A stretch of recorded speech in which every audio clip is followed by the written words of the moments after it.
Koalisi masyarakat sipil diantaranya YLBHI, Kontras, bersama akademisi membuka petisi penolakan terhadap revisi Undang-Undang TNI. Petisi dikeluarkan karena adanya kekhawatiran rancangan Undang-Undang TNI berpotensi mengembalikan duifungsi militer, hingga potensi terjadinya pelanggaran HAM berat jika melibatkan TNI dalam penanganan masalah sosial. Ketua Yayasan Lembaga Bantuan Hukum Indonesia YLBHI Muhammad Isnur juga mempertanyakan soal partisipasi publik dalam pembahasan rancangan Undang-Undang TNI. Undang-undang dibuat harus dengan tadi meaningful participation. Jangan pura-pura gitu. Ngundang cuma 2 hari, ngundang cuma 4 orang, 5 orang lembaga, terus dianggap partisipasi. No, itu bukan partisipasi yang bermakna. Itu partisipasi pura-pura, sekedar formalitas. Jadi sekarang tolong terapkan prinsip demokrasi yang terbuka, demokrasi yang mengundang semua orang, dan disusun dengan kajian, dengan rekomendasi yang baik. Kita nggak tahu tiba-tiba dari 52 jadi 58 nambah usia, faktornya apa? Apa argumentasinya? Wakil Ketua DPR Sufmi Dasko Ahmad bilang, sejumlah penolakan yang muncul di media sosial terkait revisi Undang-Undang TNI banyak yang tidak sesuai dengan pasal yang dibahas oleh Komisi 1 DPR. Kata Dasko, ada 3 klaster yang dibahas dalam revisi Undang-Undang TNI, yaitu pengerahan kekuatan TNI, usia pensiun, termasuk prajurit di jabatan sipil. Karena penolakan-penolakan yang saya lihat di media sosial, itu substansi dan masalah dari pasal-pasal yang ada, itu sangat banyak yang tidak sesuai dengan yang dibahas. Nah, hari ini kami menjelaskan bahwa hanya 3 pasal, dan pasal-pasal ini kalau dilihat hanya untuk penguatan internal ke dalam dan lebih kemudian memasukkan yang sudah ada ke dalam undang-undang supaya tidak ada pelanggaran undang-undang. Senada dengan itu, Menteri Sekretaris Negara Prasetyo Hadi menyebut revisi Undang-Undang TNI bukan mengembalikan duifungsi ABRI. Prasetyo bilang revisi ini guna melindungi maupun menyelesaikan permasalahan bangsa terkini. Salah satu contohnya terkait penugasan TNI jika dibutuhkan sesuai keahlian. Apa yang sedang dilakukan revisi ini adalah untuk perkuatan TNI sebagai institusi berkenaan misalnya dengan isu penugasan-penugasan. Jangan itu kemudian dimaknai sebagai difungsi ABRI, tidak. Manakala dibutuhkan tidak hanya TNI.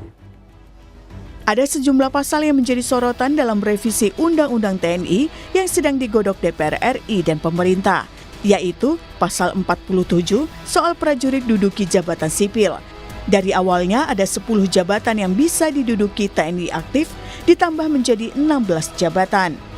Selain itu ada pula pasal 53 soal usia pensiun, di mana ada penambahan usia usulan DPR dan pemerintah. DPR mengusulkan usia pensiun perwira di 60 tahun dan bintara atau tamtama di 58 tahun. Sementara pemerintah mengusulkan usia pensiun bintara atau tamtama di 55 tahun, perwira kolonel di 58 tahun, dan perwira tinggi bintang 1, 2, 3 masing-masing di 60, 61, dan 62 tahun. Selain itu, ada juga sorotan soal pengerahan kekuatan TNI terkait penambahan tugas TNI dalam operasi non-perang. Tim Liputan, Kompas TV.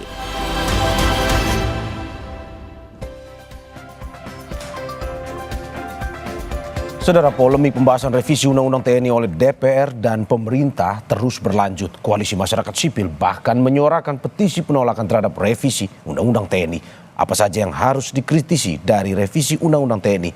Benarkah revisi akan mengembalikan duifungsi TNI? Kita akan bahas soal ini bersama sejumlah narasumber. Ada anggota Komisi 1 DPR RI, fraksi PAN, Slamet Aryadi. Selamat pagi Bang Slamet. Selamat pagi Bang. Terima kasih Bang sudah bergabung di Dialog Sapa Indonesia pagi hari ini. Dan juga Gubernur Lemhanas 2016-2022, Legend Purnawirawan Agus Wijoyo. Selamat pagi Pak Agus. Selamat pagi. Terima kasih Pak sudah bergabung. Dan juga Wakil Direktur Imparsial Hussein Ahmad. Selamat pagi Mas Hussein. Selamat pagi. Terima kasih Bapak-Bapak sudah bergabung di Dialog Sapa Indonesia pagi hari ini. Saya ke Mas Hussein terlebih dahulu. Mas Hussein, kemarin sudah ada petisi terkait dengan RUU TNI. Bagaimana respon dan dukungan publik terhadap petisi ini? Ya, saya kira jumlahnya sampai hari ini sudah ribuan ya. Saya belum cek terakhir, tapi sangat banyak sekali yang kemudian mendukung, bahkan kemudian di kalangan tokoh-tokoh begitu, Ya.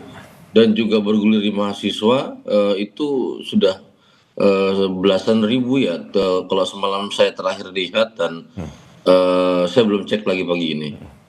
Oke, poin apa saja sebenarnya yang mau disampaikan oleh petisi ini? Dalam arti apa yang mau dikritisi sebenarnya?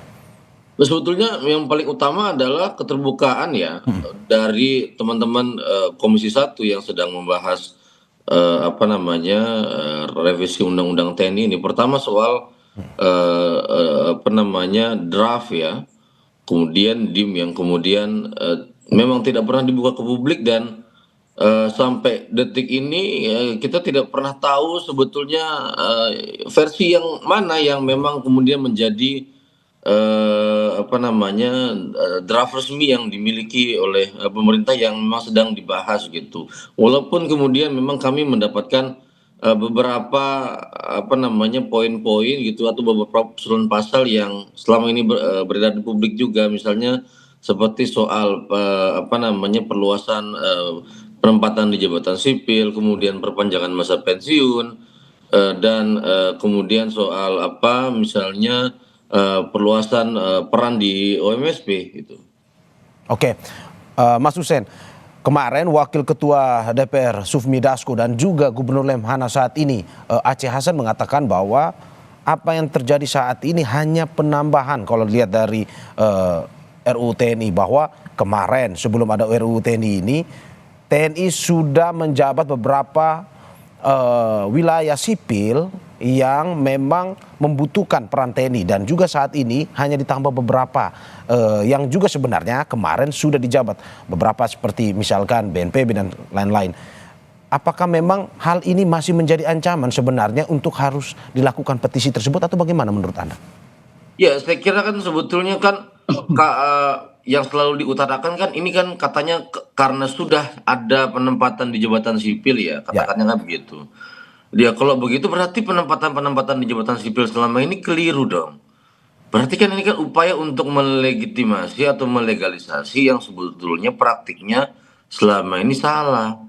Kalau kemudian kita mau melakukan reformasi terhadap TNI kita, mestinya kita lihat ini secara garis besar gitu ya. Kita buka secara besar-besaran dalam Undang-Undang TNI yang dibuat tahun 2004 itu, misalnya apa yang dibutuhkan gitu. Bukan justru malah ini karena sekarang ada penempatan di KKP, kita bikin boleh di KKP.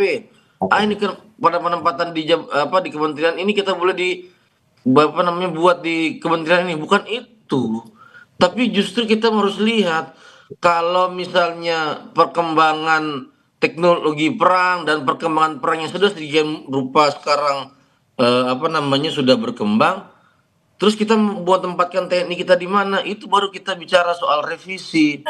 Tapi kalau justru misalnya perubahan revisi ini hanya untuk misalnya melegitimasi kesalahan yang tadi Anda katakan bahwa selama ini sudah ada di beberapa tempat, ya ini hanya sangat politis sekali, sayang sekali saya kira kalau memang seperti itu. Apalagi misalnya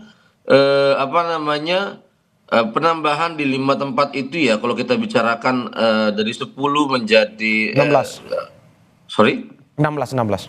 Iya. Makanya dari sekian menjadi 16 itu yang karena selama ini sudah terjadi penempatan, saya kira kurang tepat gitu. Ayo kita bicarakan, kita mau taruh di mana TNI kita mau atur bagaimana TNI ke depan sesuai dengan perkembangan perang yang modern di masa yang akan datang gitu. Oke, dong.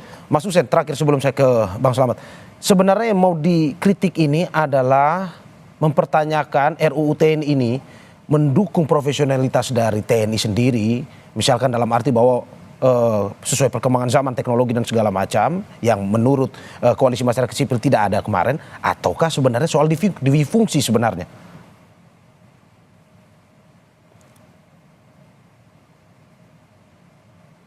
Mas Hussein, Anda bisa mendengar saya?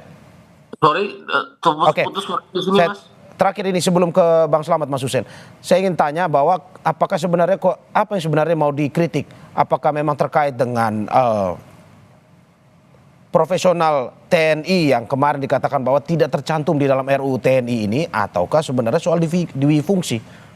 Iya, itu yang saya katakan bahwa ini kan undang-undang dalam rancangan revisi undang-undang TNI ini kan sebetulnya kan semakanya kan perluasan gitu ya.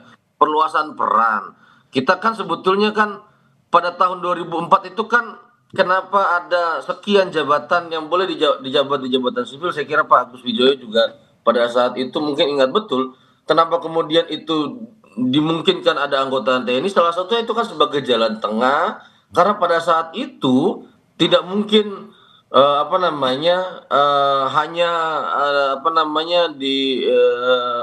tidak dibolehkan sama sekali gitu ya pada saat itu. Oleh karena itu menjadi jalan tengah. Nah, karena itu jalan tengah, justru dulu semangatnya adalah sebetulnya mempersempit gitu ya. Juga bukan justru malah makin ke sini malah makin diperluas. Harusnya semakin reformasi semakin menjalan, itu justru dipersempit dan kemudian kita mari tempatkan TNI sebagai alat pertahanan negara dan juga jangan justru malah kita berikan kesempatan lagi untuk katakanlah dui fungsi itu kembali terjadi dengan penempatan di jabatan sipil yang semakin luas begitu. Oke, saya ke Bang Slamet.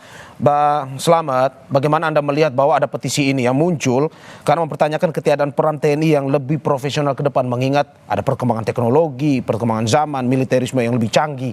Ini yang kemarin dikritisi, ataukah memang sebenarnya pada akhirnya RUU TNI ini lebih mendukung soal ada dugaan dui fungsi katanya? Baik, Bang Mario. Siap. Yang pertama, izinkan kami menyampaikan bahwa kami mewakili fraksi PAN yang masuk dalam Panja berkaitan dengan revisi Undang-Undang TNI ini. Yang pertama, kami terus mengawal bahwa revisi Undang-Undang ini selaras dan tidak menyalahi semangat reformasi. Karena kami sadar bahwa Partai Amanat Nasional itu dilahirkan dari rahim reformasi, sehingga kita betul-betul mengawal bahwa dalam revisi undang-undang ini hanya sebatas membahas tentang kedudukan, batas usia, dan tentang penempatan prajurit aktif TNI di kementerian ataupun lembaga. Yang kedua, fraksi PAN juga menghormati adanya sikap kritis dari masyarakat, lembaga LSM, bahwa hal tersebut bagian dari sikap yang sejalan dengan arah dan Undang-Undang Dasar dan juga sejalan dengan adanya proklamasi kemerdekaan 45. Tentunya yang ketiga, kita menilai bahwa prinsip supremasi sipil dan hak prinsip demokrasi sudah dikedepankan dalam proses perencanaan RUU TNI ini. Kenapa saya menyampaikan begitu? Bahwa RUU ini sudah dibahas melalui lembaga negara, yaitu eksekutif dan legislatif. Di mana legislatif di sini dalam pasal 20A menyampaikan kita memiliki 3 fungsi, diantaranya adalah legislasi, yaitu untuk merancang, membentuk undang-undang. Kalau hari ini ada sikap kritis dari berbagai praktisi LSM, ini bagian dari prinsip demokrasi.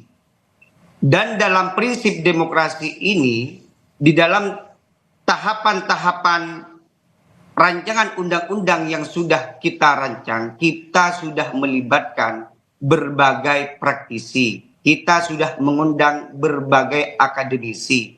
Kita juga mengundang para praktisi hukum untuk dilibatkan dalam rangka meminta masukan untuk revisi undang-undang ini.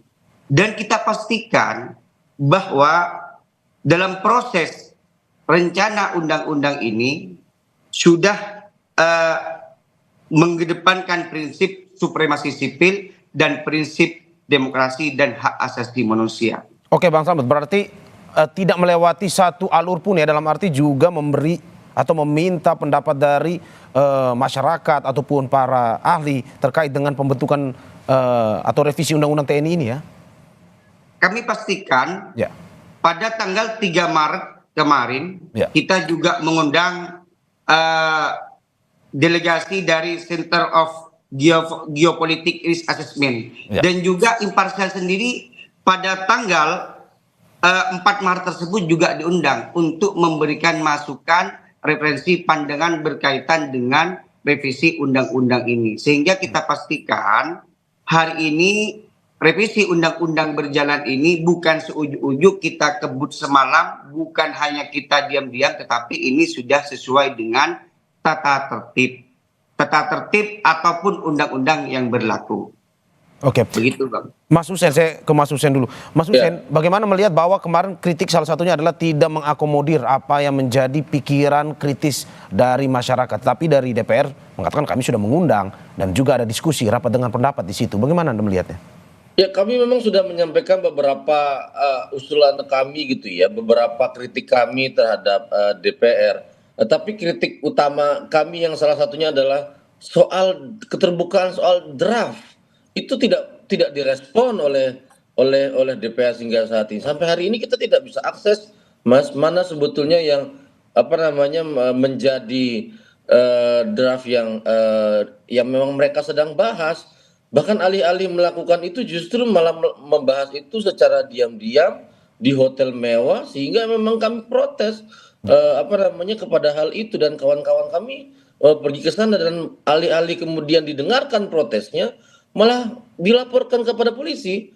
Ini kan praktek-praktek yang nggak beres seperti ini. Rapat dilakukan tertutup, dilakukan di hotel diam-diam, kemudian Sabtu Minggu, di mana partisipasi publiknya kalau Sabtu Minggu? Tidak bisa dipantau oleh publik melalui YouTube misalnya, karena biasanya harusnya lewat YouTube bisa kita pantau. Ini kan mau bahas apa kalau diam-diam di dalam hotel mewah seperti itu gitu, malah dilaporkan ke polisi. Wah, ini nggak benar ini menurut saya. Oke, saya ke Gubernur Lemhanas 2016-2022, Pak Agus Wijoyo.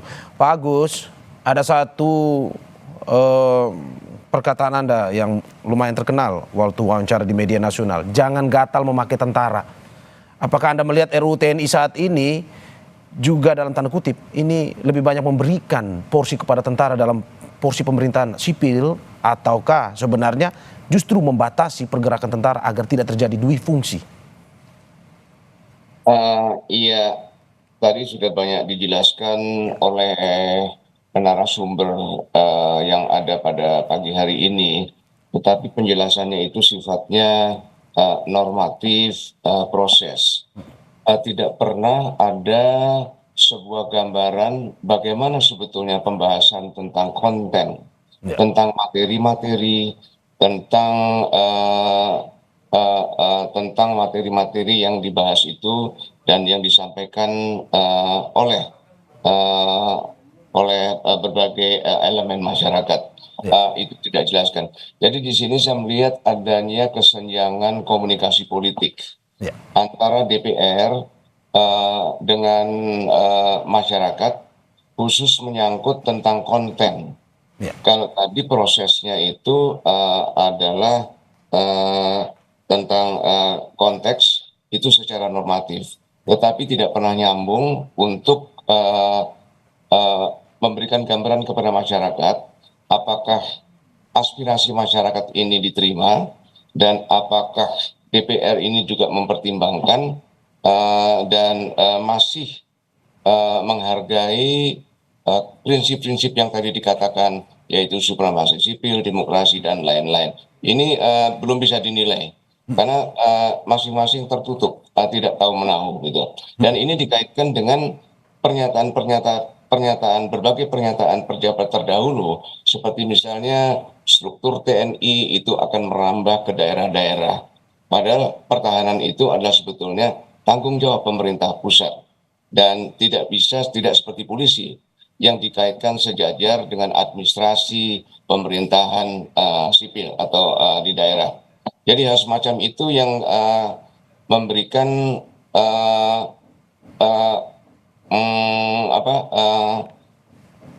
kucing dalam karung. Yang satu mengatakan sudah, yang satu mengatakan belum, tetapi sebetulnya bentuk kucingnya itu tidak pernah diperlihatkan.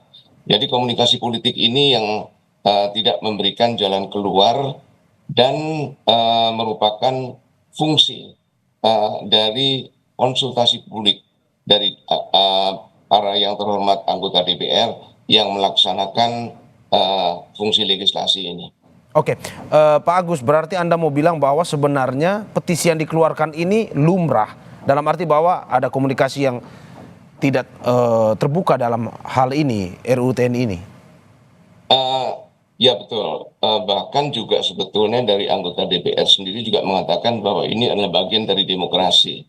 Tetapi kontennya tidak pernah terbahas, Ya. Baik dari siapapun, substansinya itu tidak pernah kita mendapatkan gambaran apa yang diserap dari aspirasi publik dan apa yang sebetulnya rencana dari apa yang akan dimasukkan di dalam revisi Undang-Undang TNI ini. Itu yang sama sekali masih tertutup. Oke, Pak Agus, kalau kita melihat bahwa ada juga pernyataan dari Komisi 1 di mana mereka fokus pada 3 dari revisi Undang-Undang TNI ini, ya, ini terkait dengan kedudukan hukum, usia, dan juga ruang lingkup tugas. Menurut Anda, dari 3 pasal yang memang difokuskan ini atau 3 klaster yang difokuskan ini, apakah memang ini mendukung profesionalisme TNI ke depan, dalam arti bahwa ini untuk mendukung TNI yang lebih canggih, yang lebih profesional dalam menjalankan tugas di tengah perkembangan teknologi dan segala macam, atau menurut Anda hanya 3 klaster yang difokuskan ini mungkin saja bisa memunculkan yang kita takutkan terkait dengan dui fungsi? Sekali lagi saya mengatakan bahwa karena kontennya tidak pernah dibukakan sama sekali, Ya. kita tidak bisa untuk mempunyai pengetahuan apa saja sih lingkup dari konten dari 3 aspek yang dibahas itu. Ya. Kekuatan, usia pensiun, dan penguatan internal ke dalam. Seperti misalnya kalau memang kita ingin meningkatkan profesionalitas TNI, Ya. maka sebetulnya semakin kita menjuruskan kepada peran dan kewenangan TNI yang diamanatkan oleh konstitusi, yaitu pertahanan nasional, itu akan meningkatkan profesionalitas TNI. Tetapi bukan malah melebarkan lingkup dari tanggung jawab TNI dengan mendudukkan anggota TNI di berbagai lembaga yang bukan merupakan lembaga pertahanan nasional. Hal-hal semacam itu sebagai contoh. Jadi memang itu perlu untuk dibicarakan. Oke, berarti menurut Anda tidak mendukung profesionalitas sama sekali ya, Pak? Bagaimana? Berarti menurut Anda tidak mendukung profesionalitas TNI sama sekali kalau terkait dengan ruang lingkup ini, ya? Ya, kalau misalnya mendudukkan prajurit TNI di luar lembaga-lembaga yang tidak ada kaitannya dengan pertahanan nasional, itu akan menyebarkan aset dan sumber daya personil yang ada di TNI yang diperlukan untuk melaksanakan fungsi konstitusional pertahanan nasional. Oke. Ya. Saya ke Bang Slamet. Bang Slamet, kalau melihat bahwa tadi ada komunikasi yang memang mungkin belum transparan antara DPR dan juga masyarakat terkait dengan RUU TNI ini, bagaimana melihat bahwa seperti yang sudah disampaikan, ada 3 yang dibahas, ruang lingkup, usia, dan juga kedudukan TNI sendiri. Apakah memang sebenarnya dari pembahasan ini mendukung juga profesionalitas TNI? Bagaimana menjelaskannya? Kita jangan dijawab dulu, kita saksikan usai jeda.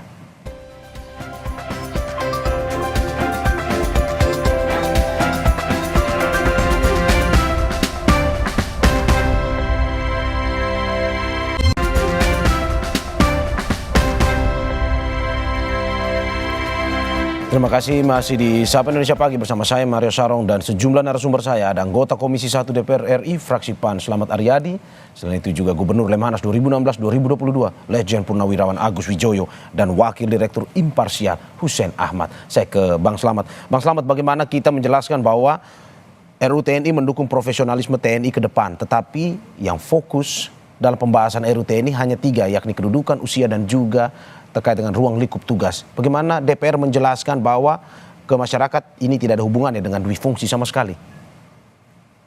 Oke, Bang Mario. Ya. Saya perlu runut bahwa yang dikatakan duwi fungsi, saya pastikan di dalam RUU Undang-Undang ini TNI tidak memiliki duwi fungsi. Ya.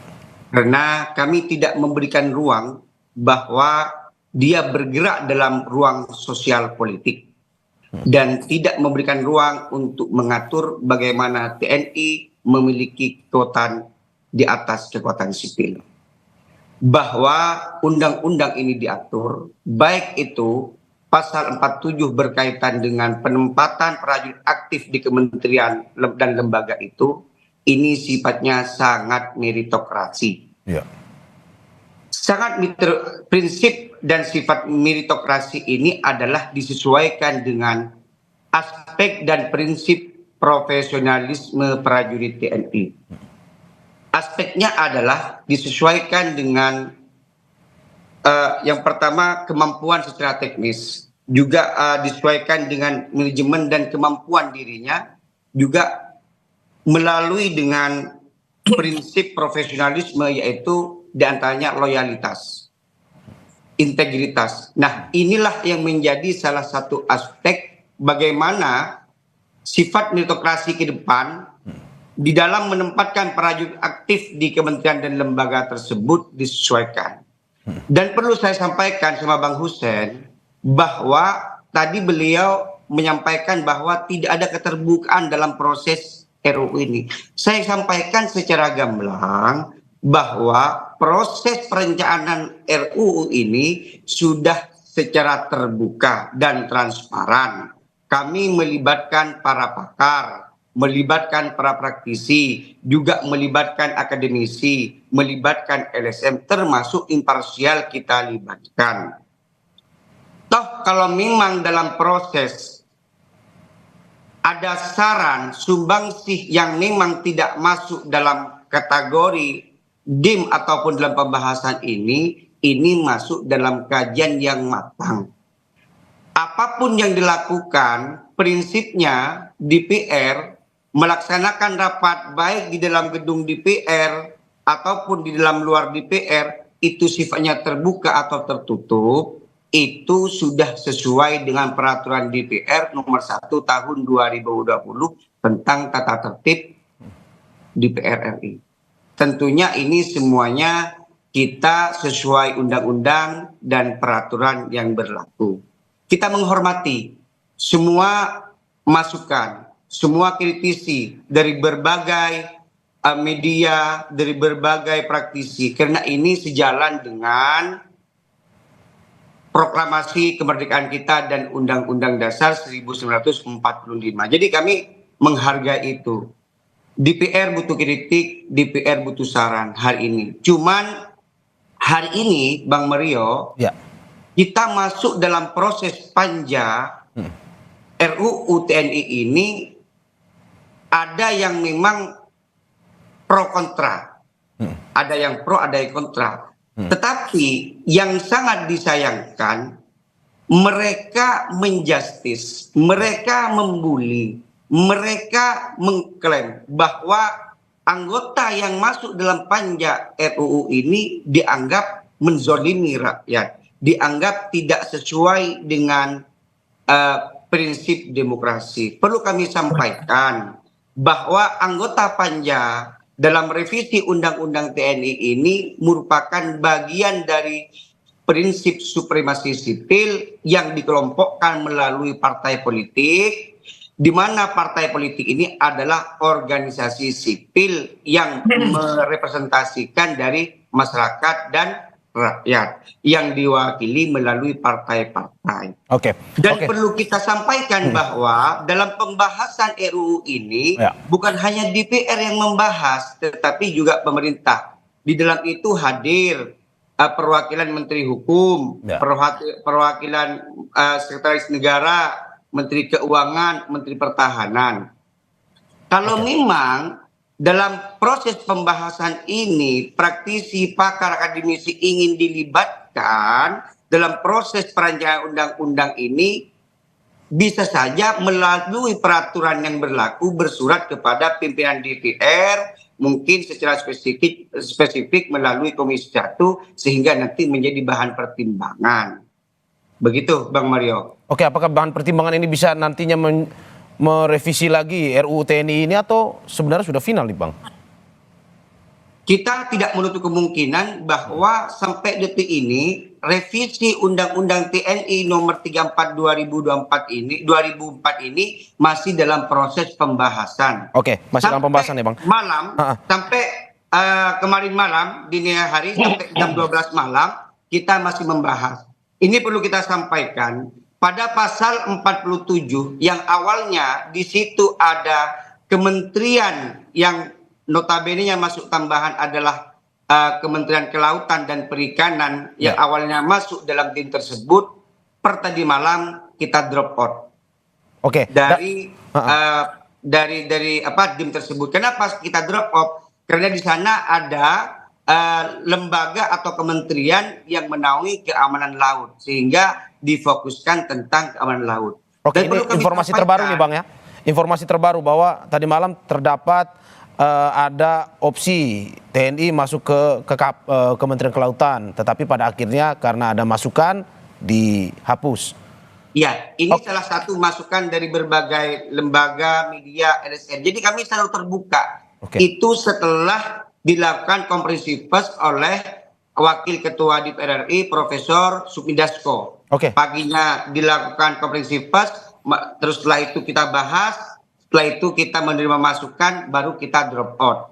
Apalagi nih Bang yang punya potensi untuk dihapus misalkan. Dalam arti bahwa kalau yang tersebarkan ada mungkin Kejaksaan Agung, Mahkamah Agung, ada pula Bakamla, ada juga penanggulangan terorisme dan juga narkotika. Apakah mungkin ada potensi dan juga? Ada tambahan lagi yang kita drop out berkaitan dengan pokok dan tugas fungsi TNI, bagian OMSP.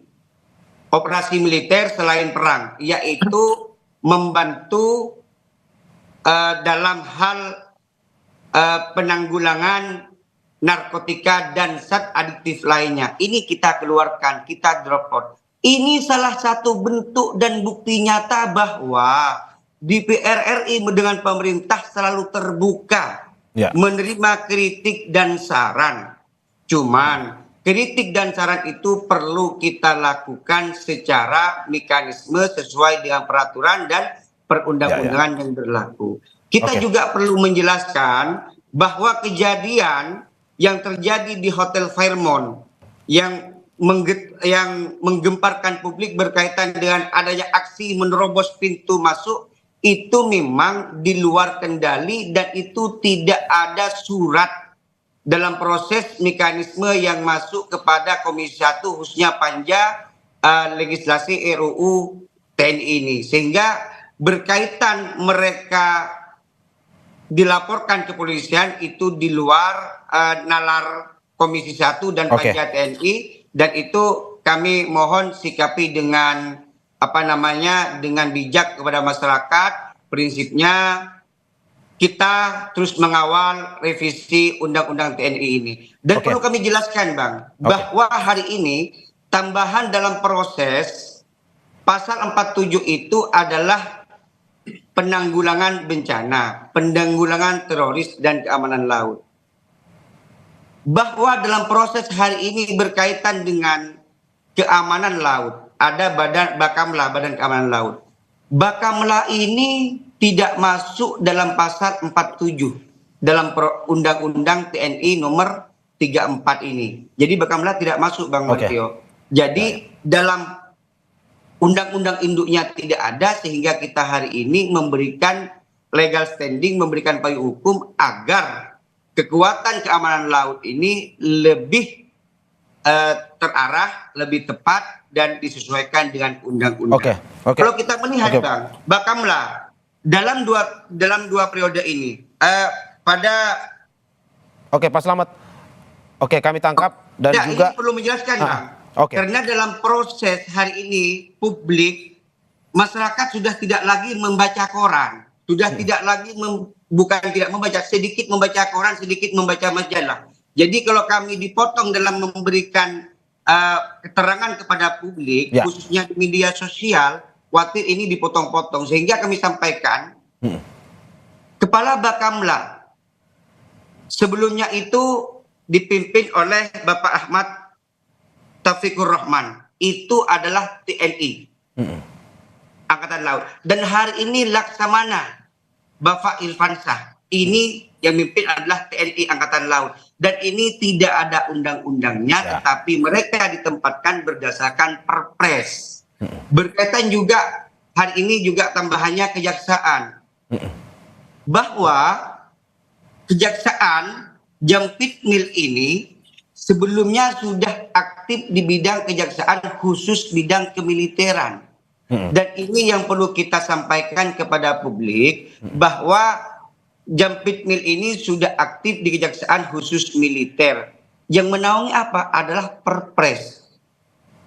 Nah, sehingga kita perlu memberikan penjelasan secara jelas kepada masyarakat bahwa adanya tambahan penempatan prajurit aktif di kementerian dan lembaga ini hanya satu, demi menjaga pertahanan nasional, demi juga meningkatkan profesionalisme TNI berdasarkan aspek baik itu loyalitas ataupun prinsip profesionalisme. Oke, Bang Slamet, kita sudah bisa menangkap apa yang Anda ingin sampaikan terkait dengan ada aspirasi yang diterima oleh pihak legislatif terkait dengan RUU TNI ini.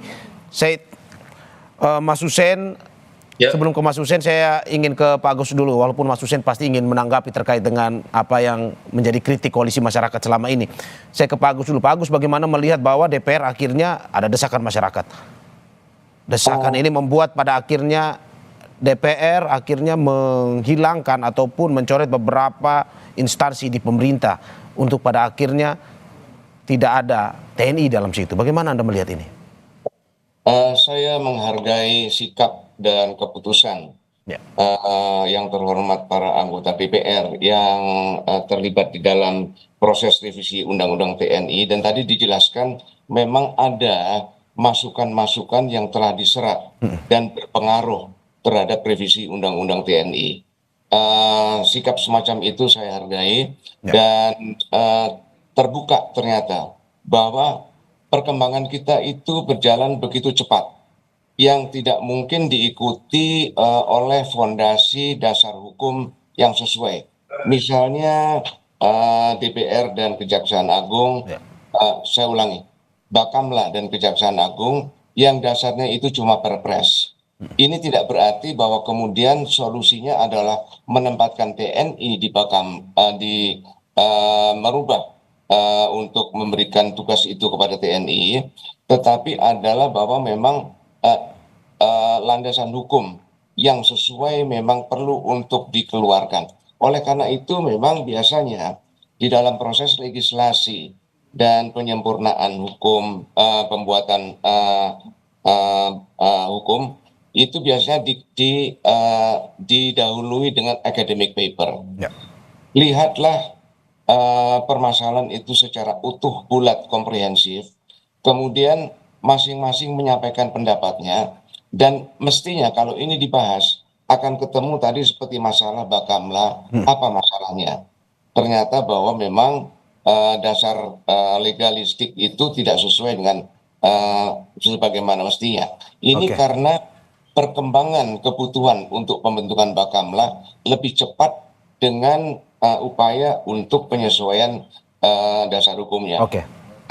Oleh karena itu hal-hal semacam ini seyogianya bisa diperbanyak, dan kalau dimulai dari sejak awal kembali untuk membahas secara akademik paper, kita sepakat apa sih sebetulnya fungsi pertahanan itu apa? Fungsi pertahanan itu adalah untuk mempertahankan kedaulatan dan integritas wilayah nasional, yang pada dasarnya ujungnya puncak dari tugas dari TNI adalah melaksanakan tugas perang dan memenangkan peperangan untuk mempertahankan kedaulatan. Gitu. Saya terakhir ke Mas Hussein. Mas Hussein, apakah dengan adanya revisi terbaru, penghapusan dari DPR ini memberikan kelegaan kepada koalisi masyarakat dan juga teman-teman, ataukah mungkin saja ada hal-hal yang ingin disampaikan terkait dengan RUU TNI ini? Singkat saja, Mas. Ya, Mas, Oke, saya katakan yang paling penting adalah kami sampai saat ini tidak bisa mengakses ya apa draft yang terakhir, mana DIM yang kemudian dimiliki oleh DPR. Terus tiba-tiba bilang bahwa kami terbuka, bahwa kami menerima kritik. Lu aksesnya di mana gitu loh. Kami menerima masukan dari masyarakat sipil. Iya, oke, terima kasih. Tapi kami bisa mengaksesnya draft itu di website yang mana kira-kira gitu ya. Ya. Jadi jangan bilang bahwa terbuka gitu loh. Kalau bahkan dilakukannya juga dengan cara-cara yang tertutup gitu ya. Bahkan kemudian ketika kawan-kawan yang protes ke sana dihadapi dengan kekerasan. Saya tidak tahu oleh siapa, tetapi kemudian oleh orang-orang yang ada di dalam rapat tersebut begitu. Itu satu hal. Kemudian ini memang sangat dinamis ya. Tiba-tiba hari ini ada anggota DPR mengatakan bahwa pasal ini dihapus, pasal ini ditambahkan. Itu kan sebetulnya menunjukkan bahwa memang seperti yang tadi dikatakan oleh Pak Agus Wijoyo, ini semestinya harusnya dibahas secara dengan akademik paper yang baik dan dalam gitu, sehingga yang direvisi itu bukan hanya hal-hal yang sifatnya dalam tanda kutip politis sekali gitu ya. Tadi saya terima kasih Pak Slamet katakan bahwa ini kan sudah terjadi, ada dimasukkan di kejaksaan, sudah terjadi kemudian dimasukkan di Bakamla, kita harus akomodir. Ya berarti mau mengatakan bahwa selama ini memang penempatannya itu keliru, tidak sesuai dengan undang-undang di kejaksaan, tidak sesuai dengan undang-undang TNI di Bakamla begitu ya. Itu kan mengakui kesalahannya sendiri bahwa selama ini fungsi pengawasan itu tidak ada. Sehingga kemudian penempatan di jabatan tersebut yang ilegal, yang dikatakan ilegal itu terjadi. Nah ini kan upaya berusaha untuk melegalisasi tindakan-tindakan yang keliru tersebut. Gitu. Oke, Mas Hussein. Oke, terima kasih atas apa yang disampaikan. Bang, tambahkan satu 2 detik. Sedikit aja Bang Hussein, karena keterbatasan durasi, kita mungkin memberikan penjelasan sedikit. Singkat saja Bang. Jadi prinsipnya begini. Penempatan di kementerian dan kelembagaan itu dikhususkan kepada lembaga atau kementerian yang membutuhkan keahlian khusus kemiliteran dan sifatnya yang bersifat kemiliteran dan dalam rangka menjaga pertahanan nasional. Itu saja. Oke. Baik, terima kasih Bang Slamet atas penjelasannya. Semoga apa yang disampaikan bisa memberikan masukan terkait juga tadi sudah ada penghapusan dan juga keterbukaan informasi yang disampaikan. Terima kasih narasumber saya, anggota Komisi 1 DPR fraksi PAN, Slamet Aryadi, Gubernur Lemhanas 2016-2022, Legend Purnawirawan Agus Wijoyo, dan Wakil Direktur Imparsial Hussein Ahmad. Terima kasih Bapak-Bapak, semoga sehat selalu.